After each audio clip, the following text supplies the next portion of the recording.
this episode of Left Off the Map, Bianca Welsh finishes her Trade Tasmania dinner in Hobart before we head back to Avalon Coastal Retreat on the east coast of Tasmania, which is exactly where we'll start this episode, cooking directly over the coals on a beautiful Tasmanian day. So I'm going to do some lobster tails with miso butter cooked directly over the coals. Now, I've got the barbecue grill on top. You don't really need that if you don't want to, because you've got the shell of the lobster. You could put it directly on the coals and you'd be okay. But because we've got it here and it actually makes it easier for the camera to see, we've got that on top. So what I've done, these little lobster tails, I've just got a pair of kitchen shears and run the shears down one side as close as I can to the outside and then down the other. And then that means you can lift that little bit there out. Now that's where I can baste my butter that I'm making. I'm making a miso butter and I'll be able to cook from underneath, so I'll get some severe heat into the shell itself and it will protect the meat, and I'm going to baste on top as it cooks along. It'll take between 3 to 5 minutes to cook, so not that long because they're such small tails. So the other one as well, just done the same thing, run the shears down either side so that that little bit there lifts out. Now, my butter, I've got some miso in here, some white miso. Pop that into a little heat-proof bowl. I've also got in that heat-proof bowl, there was a clove of garlic in there as well. So, clove of garlic in there. And then I've got a decent knob of butter. They all go in together. Just sit that on top and I'm gonna melt that butter with the miso and the garlic. I'm gonna use that to baste. So, a couple of minutes to our butter melts and then we'll come back. And from there, everything's pretty self-explanatory. These will go on sitting next to it and I'll just be able to use my pastry brush and baste them with my butter, my garlic and my miso as I go along. Now you can make any baste you wanted to. You could do a fresh herb, you could do white wine, butter, tarragon, chives, put all that in there and just let it melt. And then just pull it off to the side, keep it warm and keep basting whatever it is that you wanted to cook. But it's a fantastic way of having a little baste there, ready to rock and roll for whatever you're going to cook on top of your grill.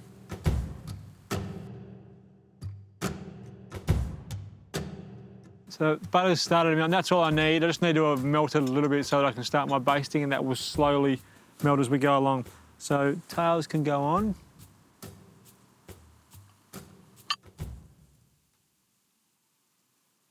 Whew. Warm. And then I can start painting that flesh side.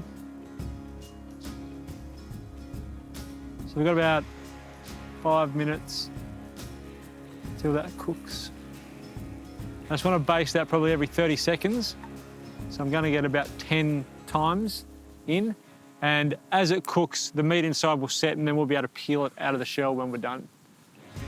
So as I said, if you just had the charcoal, just wait till the charcoal gets right down so there's no more flame left.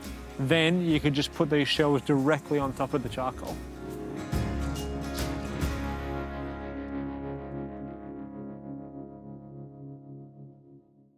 Right, they are our tails done. So I'm just going to take them off the grill, set them on the plate and allow them to cool just for about a minute, and then we'll pull that tail meat out.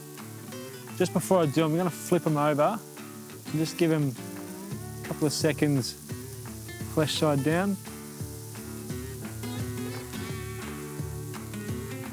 And then off they come.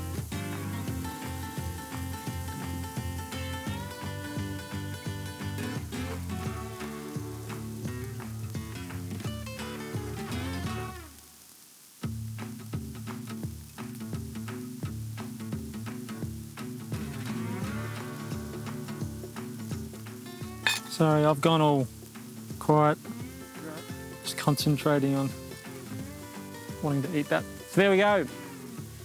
That to me is heaven. That's cooking at its absolute simplest and absolute best.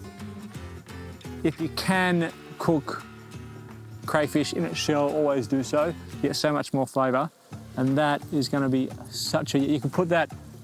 My perfect thing to do with this now, a little warm or just a round white brioche roll, a little bit of cos lettuce, and I've been having, oh, and lots of butter.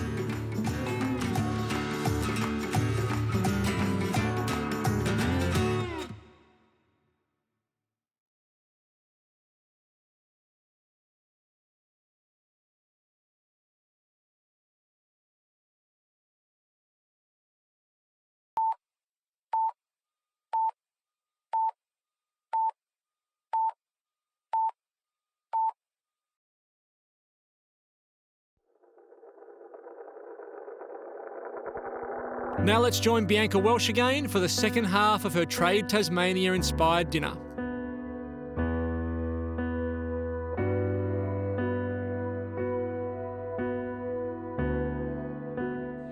So far we have had some amazing produce, and we started off with some beautiful snacks with some amazing oysters from the east coast at a Lee's called Lee's 86. They've got a really amazing story as well about how the producer brings in the local primary school kids to teach them how to farm oysters and gives back to the community. We've had a really great pickled dish, and then accompanied with that was a striped trumpeter sort of skewer, like a meatball. Another really great local producer that catches at line caught from the east coast of Tasmania as well. We moved on to a squid, potato noodle and pepperberry dish. I think that one was one of my favourites. The pepperberry just brought a really beautiful heat to the dish, and the squid was just shaved as thinly as the potato noodle, and the textures of it were just amazing. We moved on to the agadashi tofu and the abalone with the XO made from the abalone offcuts, and again, such a stunning dish with an amazing broth to accompany that as well. We've also enjoyed some really beautiful Tasmanian wines, Sinapius, which is located in Pipers River up in the north, the Demure Riesling from down here, and the Sailor Seeks Horse, also from the southern regions of Tasmania. We're on a really chilly winter's night in the middle of Hobart. We're just about to enjoy a really beautiful dish of duck hearts and wasabi, potato, walnut and miso, and hopefully after this we'll be able to have a chat with the other chef, Luke Burgess.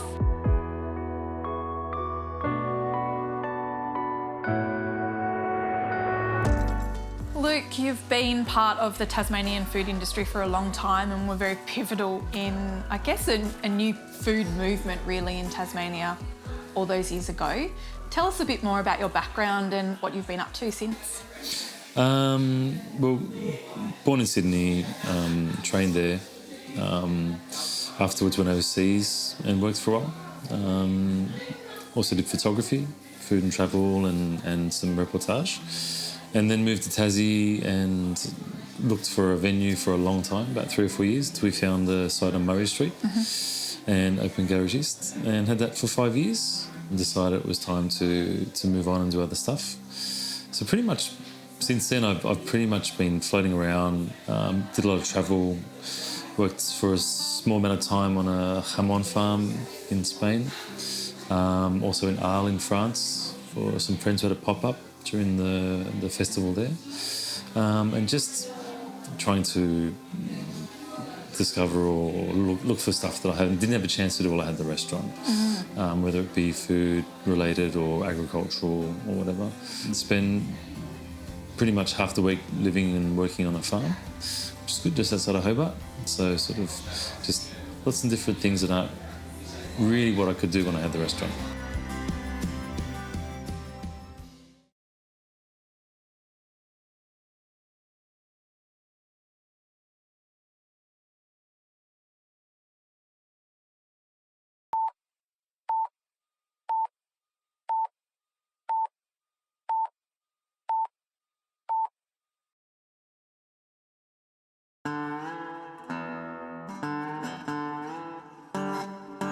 And what brought you to Tasmania? What lured you down here? Probably just looking for something a bit different. I remember when I was doing a job for a client and photography job, and they were saying, "Oh, you know, what are your plans?" I was like, "Oh, I'm going to move to Hobart and maybe open a wine bar." And they're like, "Hobart? Is there a market for that there?" And I was like, "Maybe." At the time, I didn't know if there was, but it turns out that there was.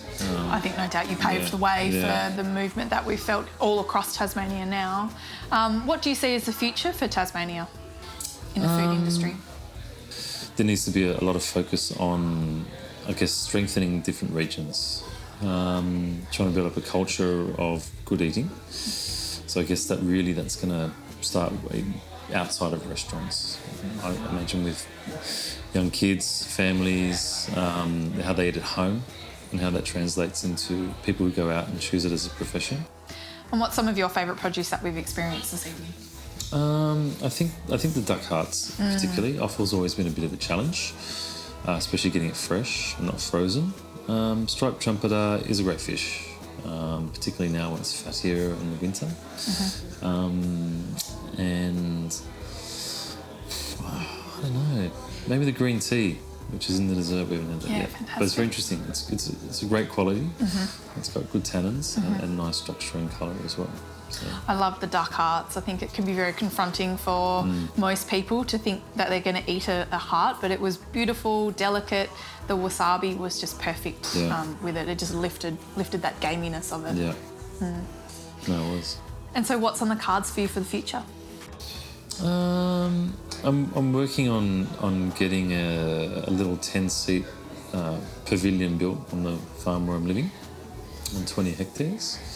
And looking to make it out of hemp, potentially grow the hemp as well.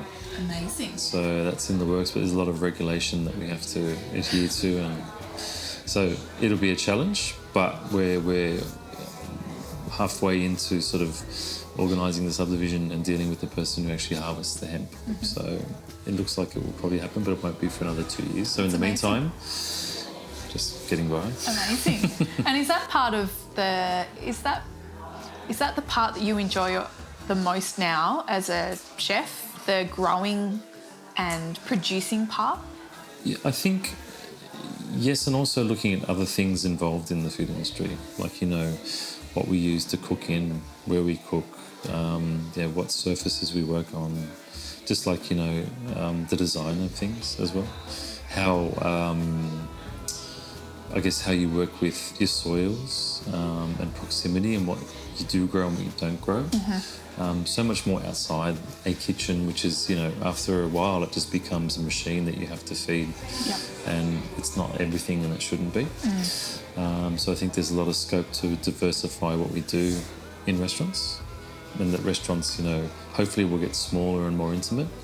And that people can actually make a living doing that. So what I think really, like anything, a few years later when you see, Tommy's at the pub and Lily's working here and the Cam's working at a few other places, like it's really like you look around and see that actually the change is, it's slow and incremental, but it's in retrospect that you get a better idea of, and I think most importantly, what it did do was people who are still growing now, vegetables and specifically for restaurants, that is probably the biggest change, I would say, that they then made a business out of it and they've continued on and they're still going, which I think that should live on as opposed to the restaurants in a way, you know what I mean? Yeah. Because everyone can access that. That's right, and it's sustainable and it creates jobs and it fulfills the sort of expectations of what people want when they come here. Yes, absolutely.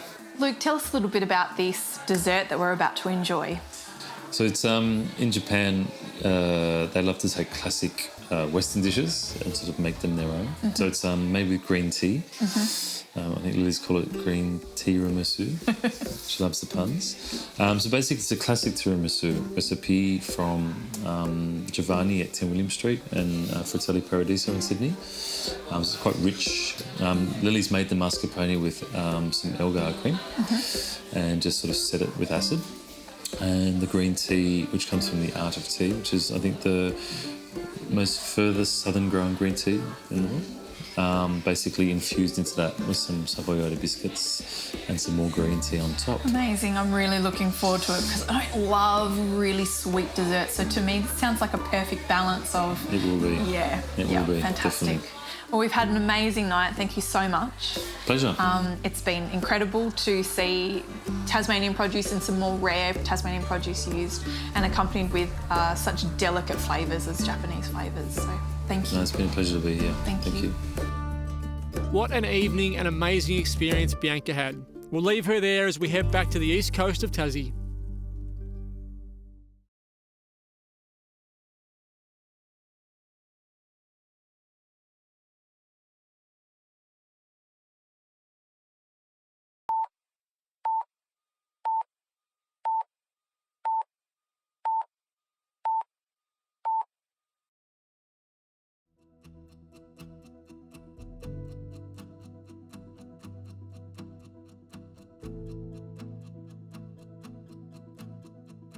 This recipe has 1, 2, 3, 4, 5, 6 ingredients. If you count olive oil as an ingredient, it has 6 ingredients. And the reason why you can get away with such little ingredients with this is because we're cooking directly over charcoal, which gives you so much flavour. So it's a grilled halloumi salad. I want to cut my halloumi into little pieces, about a centimetre thick, so that I can put them directly on the grill and get some bar marks on them, get a little bit of a crust, and make the centre a little oozy. That's probably enough. My bread, my sourdough, I just want to drizzle with some olive oil. And then that will go on our barbecue as well. So pop that on. Halloumi on as well.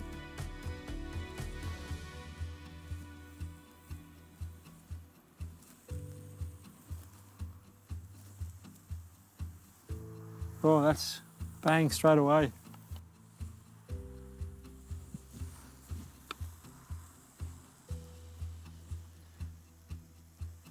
All right, so what we're looking for is just those bar marks and a little bit of a crust to form on top of our halloumi, and the same on our sourdough.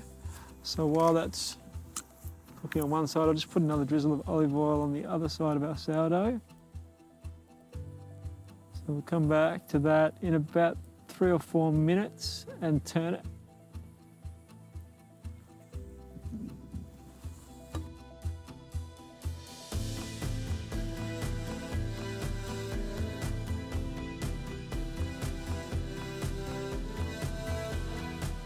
Our sourdough can come off. That is done.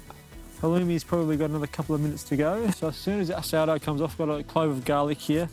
Just want to rub on our sourdough, just to infuse with the garlic.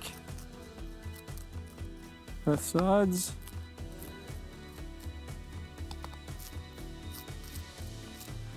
Done. The halloumi, probably another 2 minutes, I reckon, and then we'll come back, turn that halloumi over, and then we're ready to put our salad together.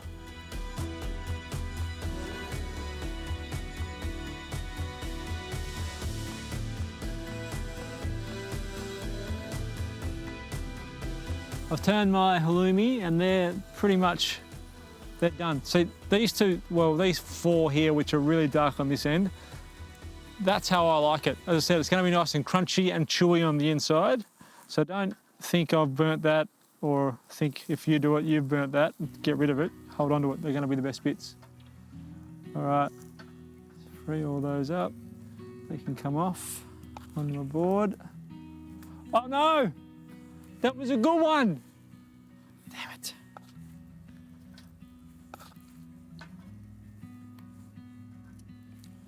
Oh. All right, so I just want to run my knife through. Oh, that's the noise you want to hear with halloumi. Oh, yum. Okay, and then a mixing bowl. Bring all this together now. In here, I don't need that garlic anymore. I've got some chopped tomato and some torn parsley. And then this is it's like a roasted tomato reduction. So we've roasted some tomatoes, crushed them, reduced the sauce down, and that's going to be our dressing to go on top with a little bit of oil.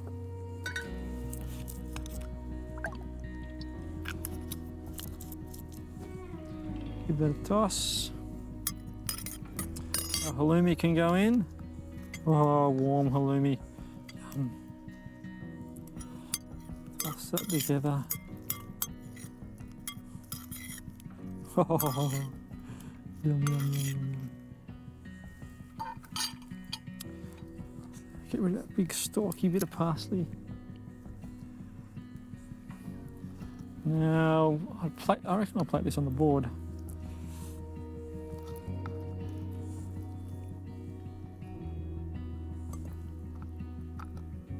Oh, that was always going to happen, wasn't it?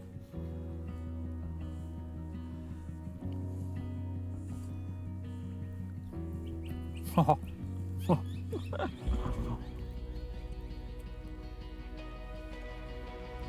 Squeaky cheese, halloumi. It's salty, it's chewy, it's crunchy. It's all the good things in life.